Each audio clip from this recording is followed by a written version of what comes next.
ছাগল দিয়ে কখনো হাল চাষ হয় না, এটা সকলেই জানে। ঠিক তেমনি বাফুফেতে বসে আছে এক বকলম অশিক্ষিত মূর্খ একজন লোক, সে হলো কোচ সাইফুল বারী টিটু।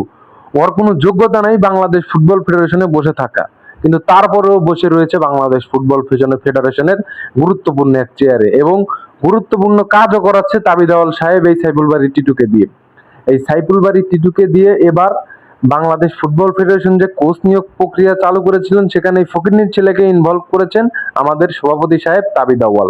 তাবিদাওয়াল সাহেবকে আমি বলতে চাই, আপনার কি পরিমাণে দেখে মনে হইলো যে এই সাইফুল বারী টিটু কোচ নিয়োগের এক বিশাল ভূমিকা রাখবে? এটা আপনার কেমনে মনে হইলো যে এই সাইফুল বারী টিটুকে দিয়ে কাজে লাগাইতে হবে?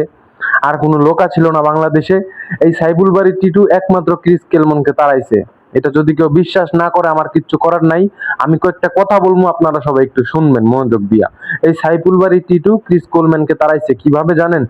ক্রিস কেলমন বাফুফের কাছে প্রতি মাসে $30,000 চেয়েছে তার বেতন। সে এই জিনিসটা থেকে সাইফুল বারী টিটু গিয়ে তার সাথে খোঁচাখুচি শুরু করেছে, দর কষাকষি শুরু করেছে। সেখানে কিন্তু ক্রিস কেলমন $25,000 থেকে $26,000 কিন্তু নেমে এসেছে। তার মধ্যে একটা স্ট্যান্ডার্ডফুল কোচ, সে ইউরোপে অনেক দলে কোচিং করিয়েছেন, বিশেষ করে ওয়েলসের মধ্যে একটা ন্যাশনাল ফুটবল টিমে কোচিং করিয়েছেন। তার একটা রেঞ্জ আছে, তার একটা হাইপ আছে, সে ভালো ভালো ক্লাবে কোচিং করেছেন। তাকে আপনারা $20-25,000 আরো নিচে আসতে বলতেছেন।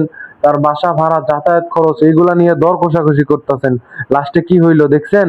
আপনাদের কল রিসিভ করে না। এটাই হচ্ছে আসল কাহিনী। আপনারা যে নাটকটা করছিলেন না, এই সাইফুল বারী টিটু যে নাটকটা করছিল না, এটা সবকিছুই মানুষ এখন বুঝা গেছে। এই যে সিন্ডিকেটের থমাস ডুলিকে আনতাছেন, এটা যেমনে মন চাই তেমনি আঙ্গুলের উপর নিয়ে নাচাইবেন, এবং নাচানির পরে যে আপনার ঘরে যে সিন্ডিকেটের মাল, সিন্ডিকেটের প্লেয়াররা আছে, এবারে টাকা পয়সা নিয়ে নিয়ে জাতীয় দলে খেলাইবেন, আর প্রচুর টাকা কামাইবেন। আপনারা বাংলাদেশ ফুটবল হন্মা রাখা, এটা আপনাদের দেখার বিষয় না, আপনাদের পকেট ভরলেই হয়েছে। কি আমি রাইট বলছি তো? সবাই আমার কমেন্ট বক্সে বলেন আমি রাইট বলছি কিনা। এই সাইফুল বারী টিটু প্লেয়ারদের কাছ থেকে টাকা নেয়, টাকা নিয়ে জাতীয় দলে অ্যাডমিশন করায়। ঠিক আছে? যদি সেইটাই যদি সে না করতো, তাহলে আজকে এতগুলো কাপজাপ করার দরকার ছিল না। কোচের নাম ঘোষণার তারিখে এত কাহিনী করার দরকার ছিল না তো। আপনি আগেই বলে দিতে পারতেন বাংলাদেশ ফুটবল দলের কোচ হচ্ছেন ক্রিস কেলমন।